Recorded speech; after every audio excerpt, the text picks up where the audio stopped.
Rends-toi compte à quel point c'est une mauvaise idée de faire porter tes kilos à tes enfants.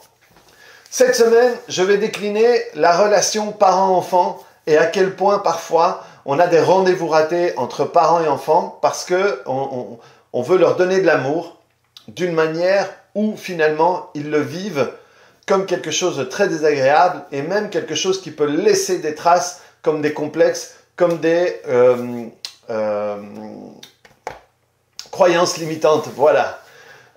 Si jamais tu n'as pas vu la vidéo de lundi, je t'invite à voir la vidéo de lundi parce que ça va t'aider à comprendre tout ce que je vais dire aujourd'hui et vendredi en voyant cette vidéo-là qui est assez large et où j'explique assez bien tout ça. Le problème, c'est que souvent, au niveau du poids, le poids de quelqu'un va être défini par les yeux qui le regardent.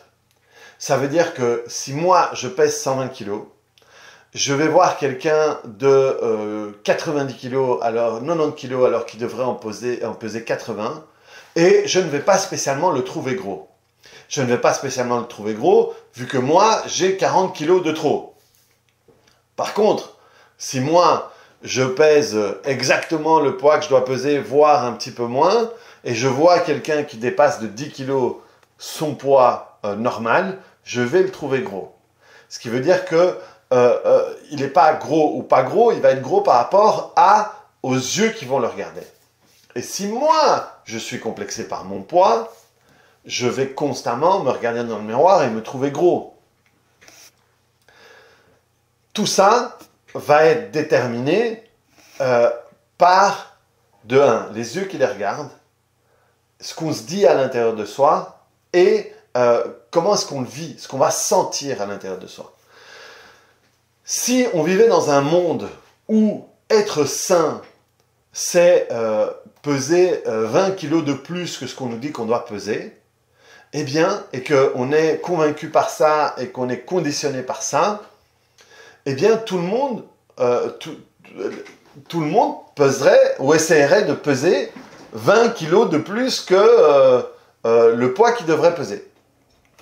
Par exemple, en Amérique du Sud, mais je pense qu'il y en a partout, il y a énormément de grand-mères qui font manger à fond les petits-enfants parce qu'ils ont dans leur esprit que être dodu, c'est être en bonne santé. Et ça vient du temps, par exemple en Europe, ça viendrait des grands-mères qui ont vécu la guerre et qui savent que être mangé, ça veut dire qu'on est peut-être en période de paix.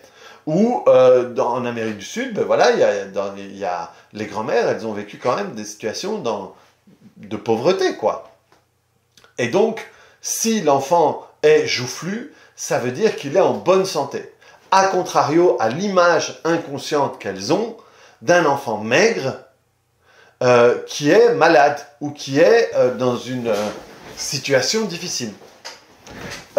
C'est pour ça d'ailleurs que les gens de ma génération, des gens qui sont très malades par exemple et qui sont très amaigris, vont souvent utiliser l'expression on dirait qu'ils sortaient d'un camp de concentration ou une référence avec Auschwitz ou quoi que ce soit.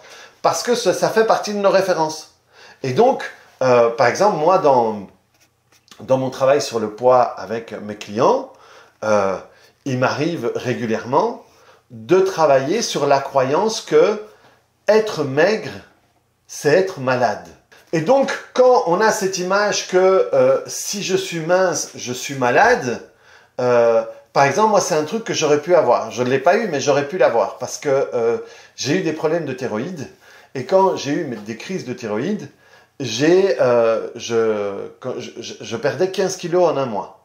La première fois, je faisais 75 kilos, 75 kilos, et je suis descendu à 60 kilos en un mois. Et là, j'étais vraiment voilà, j'étais quand même vachement amaigri. Et j'aurais pu, moi, à un moment, figer cette image-là et me dire, si je suis mince, c'est que je suis malade. Je ne l'ai pas fait, mais j'aurais pu. Et donc, régulièrement dans le travail avec certaines personnes, à un moment, j'ai la puce à l'oreille et je me rends compte, tiens, ok, pour toi, être mince, qu'est-ce que ça représente? Et là, il y a malade, et chez certains, malade, derrière il y a mort. Parce que c'est peut-être une image qu'ils ont figée justement de quelqu'un qu'ils ont connu, qui a été à l'hôpital, qui est très amaigri et qui après est mort. Si ton inconscient fige ça, jamais de la vie, il ne va te laisser perdre du poids. Perdre jusqu'à un certain point, mais ensuite pas. Parce que pour lui, c'est danger. Et si c'est danger, il va tout faire pour ne pas t'amener vers le danger, vu que son objectif à lui, c'est quoi? C'est de te protéger. Donc, c'est un truc sur lequel il faut travailler.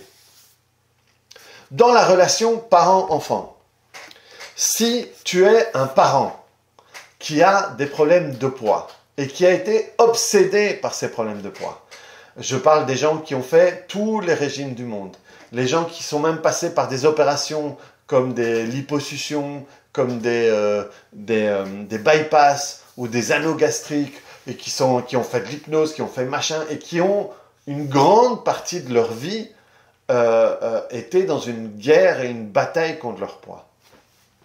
Ces gens-là, qui ont toujours essayé de passer par des outils extérieurs pour changer leur poids, et qui n'ont jamais fait la paix avec tout ça, eh bien ces gens-là, quand ils vont regarder leurs enfants et le poids de leurs enfants, ils vont le regarder à travers leur filtre, à travers leur prisme. Et leur prisme, c'est le poids, c'est mal. Si tu prends 1 kilo, tu vas en prendre 10. Tu ne pourras plus jamais les perdre. Tu vas te battre tout le temps. Tu vas souffrir, machin. Et ils vont voir leurs enfants, ils vont voir leur souffrance à eux. Alors que peut-être leur enfant se fout complètement des 3 kilos, des 5 kilos en plus. Et peut-être que même, ils ont une fille, et elle aime bien, parce que ces 5 kilos en plus, ça lui permet d'avoir une poitrine qu'elle préfère, ou des fesses qu'elle préfère. Et donc, elle aime bien, parce que, je sais pas, pour elle, c'est important d'avoir un beau décolleté. Et là, à côté d'elle, sa copine, qui fait exactement son poids ou machin, et qui, dans son esprit, je sais que les seins, c'est pas ça, mais dans son esprit, ben voilà, elle peut pas mettre de décolleté, c'est pas beau, et que elle a un mec qui aime bien les gros seins, par exemple. Ou elle aime bien les formes. Voilà, elle a regardé les trucs, elle s'est construite, et pour elle, les formes, c'est beau. Et donc, elle préfère avoir ces 3 à 5 kilos en plus. Mais s'il y a sa mère ou son père, qui pour eux, ces kilos, c'est l'horreur, eh bien là, il y a une guerre qui va se faire. Il y a une guerre où ils vont constamment être sur le dos de leur enfant pour qu'ils perdent ce poids. Et donc, à un moment, que peut se dire les enfants? Alors, à chaque fois, c'est qu'est-ce qu'il peut se dire? Ça ne veut pas dire que ça va être une règle et que ça va être tout le temps comme ça. Mais là, s'ouvre la possibilité que l'enfant se dise: j'ai 3 kilos en plus, j'ai 5, je suis trop gros. Et mon père ou ma mère ne m'aime pas de cette manière-là. Ça veut dire que l'inconscient peut se dire, ça veut dire qu'en réalité, il ne m'aime pas moi, mais il m'aime mon poids. Il aime ma ligne. Ça veut dire que moi, en tant que tel, je ne suis pas suffisant pour être aimé. Il faut que je sois sur un poids bien défini. Et à ce moment-là, je suis aimable. Donc, c'est mon poids qui me rend aimable et pas ce que je suis. Et donc, il peut ou développer un complexe par rapport à ça, un complexe par rapport à son poids, ou un complexe par rapport au fait, de nouveau, et ça, je t'invite à voir la vidéo de lundi, ou à nouveau, un truc que je ne suis pas assez par moi-même, il faut que j'atteigne certains objectifs, et seulement à ce moment-là, je suis aimable. Je peux être aimé. Alors que le message envoyé par les parents, c'est: je t'aime mon enfant, je ne veux pas que tu souffres de la manière dont moi j'ai souffert. Donc je veux te préserver de tomber dans le tourbillon du surpoids de la manière dont moi je l'ai vécu. Et peut-être que la manière dont moi je l'ai vécu, je l'ai mal vécu parce que j'avais une mère, un père, un grand-père, un frère ou une sœur, ou des gens à l'école qui m'ont fait la vie impossible parce que j'étais trop gros. Je lis le petit Nicolas à mon fils le soir. On a toujours ce rituel où on lit. On a terminé tous les Harry Potter et maintenant on lit le petit Nicolas. Et dans le petit Nicolas, il y a Alceste. Alceste, c'est son copain qu'il aime beaucoup et qui mange tout le temps. Et il a tout le temps un croissant, une tartine, un machin, il a tout le temps les mains collantes parce qu'il mange. Ce qui est sympa, c'est que Alceste, il est vu comme le copain qui mange beaucoup, mais il n'y a pas de connotation de gros. Voilà, il mange tout le temps, mais il n'y a pas ce truc. Et Alceste le vit très bien. Et il aime bien manger ces trucs. Et il n'y a pas de... Ouais, il n'y a pas une connotation de gros et de mal-être d'être gros là-dedans.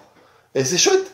C'est sympa parce qu'il n'y a pas cette connotation. Donc, dans le livre, il vit très bien ça. Et il ne va pas faire de régime, on ne l'oblige pas à faire de régime. Et il a une famille qui ne l'oblige pas. Et à chaque fois qu'il y a Alceste, c'est sympa. Et donc, lui ne va pas se voir comme quelque chose de grave. Par contre, à l'école, tu peux avoir des gens qui se font harceler et ils vont utiliser le biais du surpoids pour l'harceler. Et donc, à ce moment-là, si ça arrive à mon parent, eh bien après, lui, de peur qu'un jour on m'harcèle de la même manière qu'on l'a harcelé de lui à l'école, il va scruter mon poids, il va scruter mon assiette, il va scruter ce que je mange, il va scruter le sucre, le machin et tout. Et là, à ce moment-là, avec tout l'amour du monde, je suis en train de faire porter mes kilos et la douleur de mes kilos à mon enfant. Et mon enfant, il aura son poids plus le mien. Et c'est de l'amour, on essaye de le protéger, mais c'est le début de l'enfer. Et surtout, c'est le début de la séparation. Tu veux l'aimer, alors qu'en faisant ça, c'est le début de la séparation. Parce que là, c'est ou il ne m'aime pas parce que j'ai trop de poids, séparation. Ou il faut que je m'éloigne de lui parce qu'il m'emmerde avec son poids. Et donc, ça ne génère que de la séparation entre les parents, les amis, bref, entre la relation. Quand tu viens mettre ton truc. Par contre, si toi, ça ne te dérange pas et que à un moment, ton conjoint, ton enfant, ton truc, il te dit je veux perdre du poids, et que toi tu lui dis tu veux que je t'aide, oui, et là tu l'aides, et là tu peux lui dire non, non, non, non, je te laisse pas manger ça, parce que si tu te laisses manger ça, tu vas t'en vouloir après, et je veux pas que tu fasses ça, moi je suis là, on a dit que j'allais t'aider et tout ça. À ce moment-là, dans les moments où il va dire, il dit ouais, ok, ben, il est chiant, mais il m'aide, c'est pour moi, c'est pour mon bien, c'est moi qui lui ai demandé. Là c'est une chose. Mais quand toi tu l'emmerdes alors qu'on t'a pas demandé, que tu viens le faire chier parce que tu as peur qu'il prenne du poids, machin et tout, par rapport à ta vision du poids, c'est la merde. C'est la merde. Dans ma famille, j'ai quelqu'un comme ça qui est obsédé par son poids, mais obsédé, et qui a fait chier ses enfants toute sa vie. Alors que les enfants, il n'y en a pas un qui est gros. Et pourtant, tout le temps. Enfin, en réalité, c'est pas vrai. Elle a fait chier sa fille. Et sa fille, alors qu'elle n'est pas grosse du tout, se sent grosse, se voit grosse. Elle a généré un complexe. Et ce complexe, il est généré par quoi? Par le putain de complexe de sa mère que sa mère n'a pas réglé. Et alors que sa fille n'a pas de problème de poids, mais elle s'est créé un problème de poids. Et ça, ce n'est pas de... comment est-ce qu'on dit? Comment est-ce que disent les perchés? Ce n'est pas du transgénérationnel, c'est de l'apprentissage. Elle a appris à avoir un problème de poids alors qu'elle n'était pas en surpoids. Parce qu'elle a appris par rapport à sa mère. Et c'est la merde. C'est la merde. Si vous avez un problème de poids et que vous vous rendez compte que vous êtes en train de transvaser ça sur votre enfant, faites-vous suivre, faites-vous aider, aidez-vous à Cherchez quelqu'un qui puisse vous aider à faire la paix avec votre poids, avec la manière dont vous voyez le poids. Pour perdre du poids sur la longueur, la première chose à faire, c'est ça. C'est se libérer du complexe. C'est faire la paix avec comment est-ce qu'on est maintenant. Parce qu'on arrêtera d'être dans le stress. On arrêtera d'être dans le stress. On va... Et la paix, la première chose que ça fait, c'est diminuer le stress. Et quand on diminue le stress, on diminue le cortisol. Et pourquoi est-ce que c'est important de diminuer le cortisol? Parce que le cortisol, c'est l'hormone du stockage. Parce que c'est l'hormone de la survie. Et quand on est dans une situation de danger et qu'on va avoir besoin de survivre, on n'élimine pas la graisse. Parce que la graisse, c'est quelque chose qui va pouvoir nous aider à tenir le coup si on se retrouve dans une situation où j'ai pas à manger. Donc la première chose à faire, c'est faire la paix avec son image, avec son poids, tel qu'il est maintenant, avant de maigrir. Ça va diminuer le cortisol et ça va nous permettre de pouvoir nous délester à nouveau de notre poids. Si vous vous rendez compte que vous êtes obsédé par le poids de votre enfant, c'est votre problème, c'est pas le problème de votre enfant. Si ça se trouve, votre enfant est très content comme ça, est très heureux. Laissez-le comme ça. Oui, mais c'est pour sa santé, machin. Non, c'est ton obsession. Si ton enfant est dans une situation et c'est problématique pour toi, mais pas pour lui, c'est ton problème. Ce n'est pas un problème, c'est ton problème. La première chose à faire, c'est que tu puisses faire la paix avec la manière dont tu vois que c'est un problème pour ton enfant. Et ensuite, tu pourras être en relation avec lui d'une manière différente. Si vous saviez le nombre de familles, le nombre de liens qui se sont cassés parce que l'enfant prend du poids, joue au jeu, fume des joints, sort avec le garçon ou la fille qu'on ne veut pas, je sais pas moi, suit une carrière scolaire qui n'est pas celle qu'on voudrait. Et la plupart du temps, tout ça passe. On arrête de fumer des joints. On arrête de jouer aux jeux vidéo. Peut-être qu'on arrête cette relation qui n'était pas bonne pour nous. Sauf que le problème, c'est que le lien qui a été cassé, des fois c'est très compliqué de le refaire. Surtout s'il y a l'ego. J'avais raison, tu vois, j'avais raison. Ça, il n'y a rien de pire que le tu vois que j'avais raison. Ça sépare encore plus. Parce que l'autre, il faudrait qu'il accepte d'abandonner son ego et qu'il accepte de dire, ouais, bon, même si ça lui fait plaisir, je vais le faire quand même, ou j'ai pas envie de lui donner raison, tout ça, ça crée des séparations, ça crée des différences. Donc, si ton enfant vit quelque chose, mais qu'il ne le vit pas mal, ne va pas mettre ta mère dedans, parce que tu es en train de lui coller tes kilos à toi dessus. Il n'en a pas besoin. Et toi, ça ne veut pas régler ton problème à toi. Garde ta merde pour toi. Travaille sur ta merde. Libère-toi de ta merde. Et ensuite, ça va te permettre de ne pas casser le lien avec ton enfant et tu vas pouvoir l'accompagner. Comme c'est utile de l'accompagner lui, et là, de nouveau, je t'invite à voir la vidéo de lundi si tu ne l'as pas vue, ou de la revoir même, parce que c'est à ce moment-là que tu lui donnes l'amour qu'il a besoin d'avoir et pas l'amour que tu as envie de donner. À chaque fois, ce sont des rendez-vous manqués parce que tu veux le protéger de ce que tu as mal vécu toi. Mais c'est pas ce qu'il vit. Donc il n'a pas besoin du médicament que tu aurais eu besoin toi. Il a besoin qu'on l'aide à trouver le médicament qu'il a besoin lui. S'il a besoin d'un médicament, il peut très bien vivre avec 10 kilos de plus et être super content. Bien plus content que quelqu'un que... Il y a plein de gens qui sont fit, qui sont en forme et qui ne sont pas spécialement plus heureux parce qu'ils ont d'autres problèmes.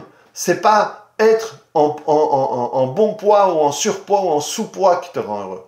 C'est ce qui se passe à l'intérieur. Donc voilà les amis. Voyez le genre de relation que vous avez avec les autres par rapport à ça. Et ici, je l'ai dit sur le point, mais honnêtement, je peux le dire pour tout. Voyez si vous n'êtes pas occupé à infliger à vos enfants quelque chose qui vous appartient et qui ne leur appartient pas. Voilà les amis, on se voit vendredi, mais avant, je vous invite à voir cette vidéo qui vous explique quelle est la relation que vous avez avec la nourriture. Et on se retrouve vendredi pour parler de cette relation parent-enfant avec les abus sexuels. Salut!